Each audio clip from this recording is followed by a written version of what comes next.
ఒక్క సిగరెట్ లో 5,000కు పైగా కెమికల్స్ ఉంటాయి.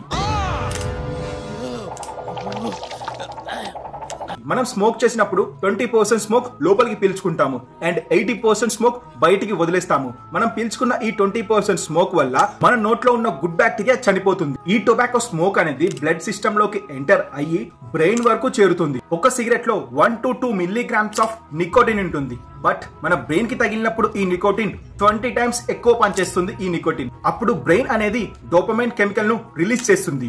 సో దీని వల్ల టొబాకోకి మనం ఇక్కడ నుంచే అడిక్ట్ అవుతాము. ఈ నికోటిన్ వల్ల ఇంటర్నల్ గ్లాండ్స్ అనేవి యాక్టివేట్ అవుతాయి. ఎర్లిన్ అని రిలీజ్ చేస్తుంది. సో దీని వల్ల blood pressure, heart rate, respiration పెరుగుతుంది. అండ్ సిగరెట్ స్మోక్ చేసినప్పుడు ఒక విషపూరితమైన బ్లాక్ స్మోక్ వస్తుంది. దాన్నే తార్ అంటారు. ఇది లంగ్స్ లో మిగిలిపోయి ఉంటుంది. దీని వల్ల లంగ్ క్యాన్సర్ వచ్చే ఛాన్సెస్ చాలా ఎక్కువగా ఉంటాయి. సో సిగరెట్ తాగడం వల్ల రిలీఫ్ ఏమో కానీ ఇన్ని హెల్త్ డిసడ్వాంటేజెస్ ఉన్నాయి. మరి ఈ రీల్ని ఎవరికి షేర్ చేయాలో తెలుసు కదా, వెంటనే షేర్ చేసి చెప్పండి.